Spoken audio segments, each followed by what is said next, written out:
Et les gens vont vous dire, et nous disent, ah non, les engrais abîment le sol. Et ces gens-là, ce que nous pouvons leur dire, qu'ils aillent voir ce que les mamans maraîchères ou bien les papas maraîchers font. La science agronomique donc s'occupe de la production végétale des plantes, de la production animale.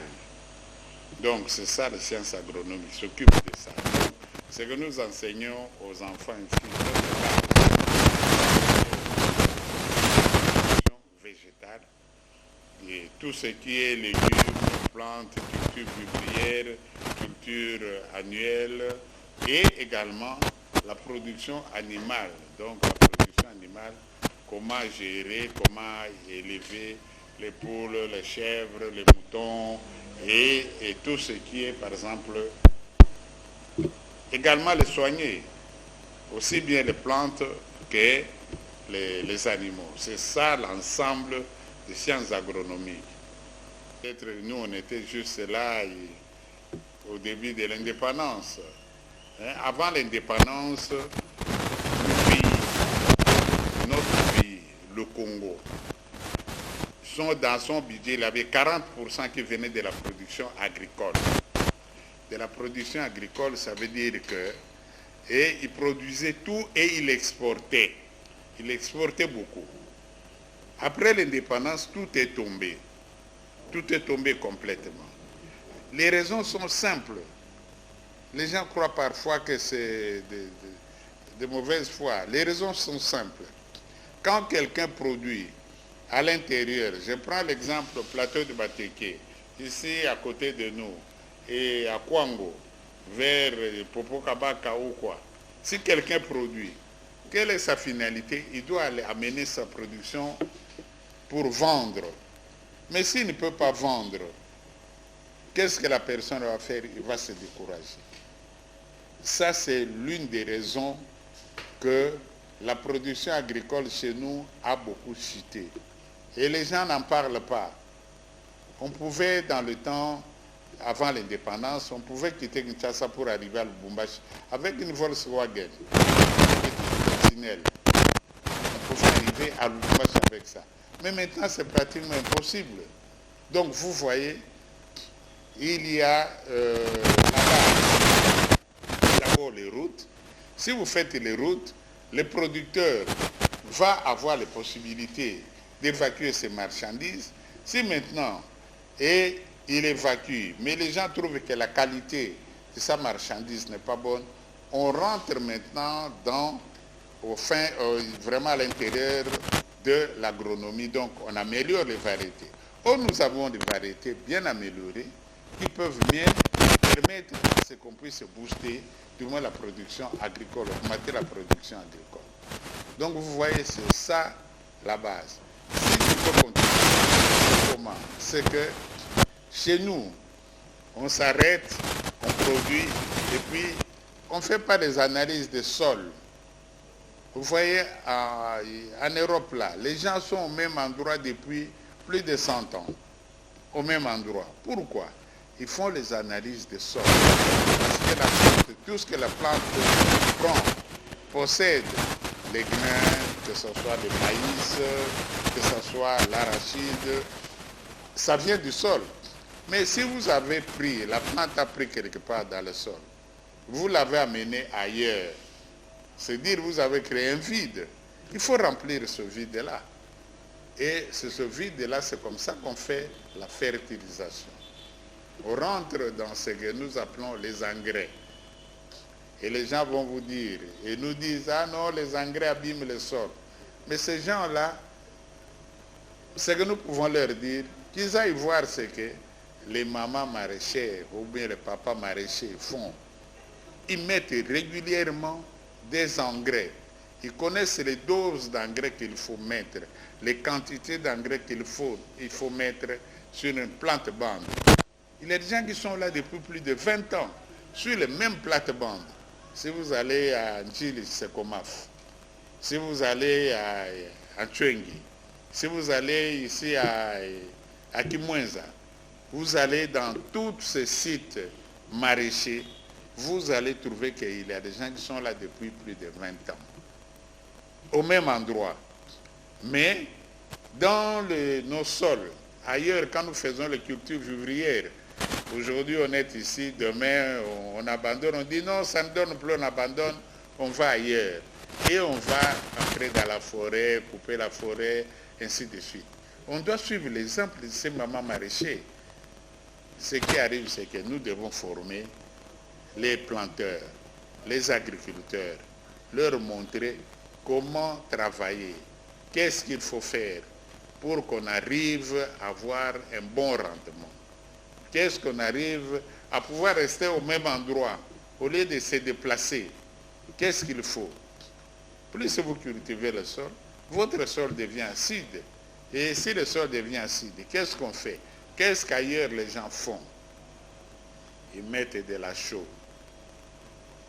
Tous les agronomes savent ça. On chôle, le cholage. Qui produit la chaux? Toutes les cimenteries produisent de la chaux. La poudre calcaire qu'on peut utiliser comme chaux agricole. Tout le monde le sait. Tous les agriculteurs le font. Ils le savent, mais est-ce qu'ils le pratiquent? Ça, c'est une autre question. Pourquoi ils ne pratiquent pas? Ça, c'est qu'on doit amener les gens. On doit amener les gens à dire non, au lieu d'aller, aujourd'hui j'ai planté ici, demain je vais planter là-bas, le lendemain, vous êtes tout le temps en mouvement, et c'est comme ça que la forêt diminue, lentement, lentement. Et ça devient la savane. Voilà ce que je peux dire, brosser d'une manière générale, ce qu'il faut. Vous avez raison de dire que la responsabilité est partagée. Les chercheurs doivent essayer de communiquer les résultats de leurs recherches. Mais pratiquement, on ne communique pas les résultats des recherches. Vous trouvez des mémoires, nous faisons sortir presque 100 ingénieurs agronomes à l'université de Kinshasa par an. Tout ce qu'ils ont fait comme mémoire, ça se trouve dans la bibliothèque. Les résultats sont où dans la bibliothèque? On doit savoir vulgariser les résultats pour que les gens puissent les utiliser. Ça, c'est de notre part. Et de l'autre côté, c'est que le ministère en charge de la production agricole, lui, il doit savoir s'imprégner de ce qu'il y a. Je vous donne un exemple, j'étais DG de l'INERA. À l'INERA, on avait eu la variété qu'on devait vulgariser. Comme on dépendait de la recherche scientifique, le ministre de la recherche scientifique prend les boutures de manioc et les confie à son collègue de l'agriculture. Et c'est son collègue de l'agriculture qui, lui, maintenant, il doit savoir vulgariser cette variété-là. Et s'il y a la formation, c'est l'État qui doit s'en occuper. L'État doit songer comment former les gens aux nouvelles technologies. Même les engrais, je vous parle des engrais, je vous ai dit, parler des engrais pour les maraîchers. Les maraîchers, souvent, on forme souvent les maraîchers, mais on ne forme pas des agriculteurs qui plantent le manioc, le maïs et tout le reste. Mais les maraîchers sont souvent informés de ce qu'il y a. Quand il y a, par exemple, sa culture a tel problème, il sait quelle est la cause et ils savent comment le résoudre. C'est comme ça qu'on a tout le temps des légumes, des bitekoutekou, des amarantes, donc les oseilles et les gombos sur le marché. C'est parce que ceux-là ont maîtrisé l'agriculture. Mais le reste n'a pas maîtrisé l'agriculture. Donc, comme nous avons dit au début, c'est que la responsabilité est partagée. Nous qui sommes dans la recherche, nous devons trouver les voies et moyens comment vulgariser nos résultats de recherche. Et ceux qui sont à l'agriculture doivent savoir prendre ces résultats de recherche, puisque ce sont eux qui ont des moniteurs agricoles, c'est ce que faisaient les Belges. Ils avaient des moniteurs agricoles. Maintenant, on dirait que ce métier a disparu. Mais s'il existe, je ne sais même pas si réellement il existe encore. S'il existe, ces gens-là sont complètement négligés. Et c'est ça qui fait que notre agriculture n'est plus au top comme il était par le passé. les recommandations, vous savez, si vous voulez réussir, ce que nous faisons, si vous voulez réussir, parce que j'étais dans beaucoup d'institutions internationales de recherche agronomique, c'est que vous devez commencer par la base. Il faut que la base adopte votre technologie, ce que vous voulez mettre en place. Vous commencez par la base et vous montez. Donc, ce qui veut dire que dans ce que nous faisons comme recherche, dans toutes nos institutions de recherche agronomique, c'est que nous faisons ce qu'on appelle champ-école. Champ-école, ça veut dire quoi? C'est dire que moi j'amène une variété, je dis cette variété de manioc ou bien cette variété d'amarante, ça donne beaucoup. Alors, moi je vais planter chez moi. Mais mes voisins qui sont à côté, qui sont là depuis longtemps, ils sont habitués à faire autre chose. Mais mes voisins, qu'est-ce qu'ils vont faire? Ils vont me regarder, faire. Ils vont dire, on va voir ce que les résultats qu'ils vont obtenir. Si vous obtenez de bons résultats, que eux ils ont vus, ils vont vite pratiquer. Et vous pouvez les confier, vous les amener, vous leur dites, mes chers amis, moi j'ai une nouvelle variété. Voilà ce qu'on m'a dit, comment on doit les planter. Et voilà, comme eux ils sont réticents au départ, vous plantez à côté d'eux. Ils voient comment vous avez planté et ils ont planté leur variété. À la fin, le résultat meilleur que vous obtenez, et ils vont l'appliquer sans problème. C'est comme ça qu'ailleurs l'agriculture progresse. Donc on invite ces gens-là, ils voient eux-mêmes et ils vont l'appliquer sans problème. Dans nos instituts de recherche, vous savez, il y a des variétés qui, nous avons des difficultés pour reconnaître certaines variétés chez le paysan. Pour quelles raisons? Le paysan travaille avec vous dans la station de recherche. Quand vous faites l'évaluation des variétés, de cette variété-là, il donne 5 tonnes à l'hectare, l'autre 20 tonnes à l'hectare, l'autre 50 tonnes à l'hectare. La personne qui évalue avec vous, le paysan qui évalue avec vous, qui travaille avec vous, lui-même a déjà vu que cette variété elle est bonne, mais va vous piquer cette variété avant que vous ne puissiez avoir l'autorisation de vulgariser. Lui, il a déjà mis dans son champ.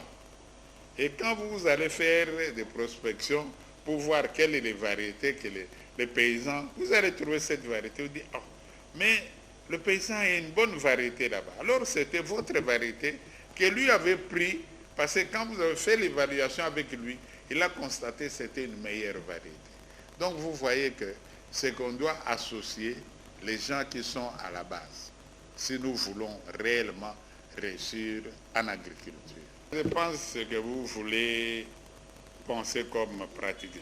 La faculté de sciences agronomiques a une ferme de 400 hectares, ici vers Gilles-Brasserie.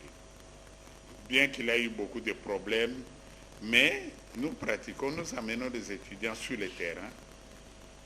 Nous avons un bus. Dernièrement, nous avons été avec les étudiants à Meka au centre pour leur montrer comment on gère une ferme. Ça, c'est la gestion. On gère une ferme, on pose des questions, ils voient ce que la théorie qu'on leur avait donnée et la pratique sur le terrain. Et ça se concorde, puisqu'on leur dit la théorie, elle est souvent différente de la pratique, dans le sens qu'en pratique, il y a beaucoup de contraintes qui peuvent arriver. Peut-être qu'on vous dit non, on plante, on fait les labours, on fait ceci, et ainsi de suite. Mais si vous n'avez pas d'eau, pour faire labour, vous plantez, il n'y a rien. Et on leur dit également, par exemple, je prends un exemple pour la production de riz. Vous voyez nos amis qui sont en Tchengi, plantent le riz. Quand ils plantent le riz, mais en Tchengi, on a beaucoup de problèmes. La production est très faible. La raison est simple. Parce que le riz, ses pertes, les grandes pertes viennent aussi des oiseaux. Et c'est comme ça que les oiseaux ne peuvent pas comme le Bangladesh, comme le Pakistan, les pays même en Chine, au Madagascar, là où on plante des arachides, ce sont très grands. Il n'y a pas d'arbres. Parce que les oiseaux qui viennent se mettent des grandes étendues sans arbres. Les oiseaux ne viendront pas passer, ils ne savent pas où se poser. Donc vous voyez, il y a beaucoup de contraintes, mais nous on amène des étudiants sur le terrain. Si vous allez en bas ici, on peut vous montrer en bas, nous avons pour le département de Chirurgie, on élève des cailles, on élève des poulets de chair, on élève des canards. Donc là, les étudiants voient, ils font l'expérimentation. Donc ils palpent du doigt. Et nous avons évidemment une éclosée où les étudiants voient comment on élève le poisson. Parce que tout ça, ça fait partie de la production agricole. Voilà, c'est ce que je peux dire. Ce que je peux dire, c'est que l'agriculture, c'est la base même du développement. C'est la base du développement. Un pays qui ne peut pas nourrir sa population, ce pays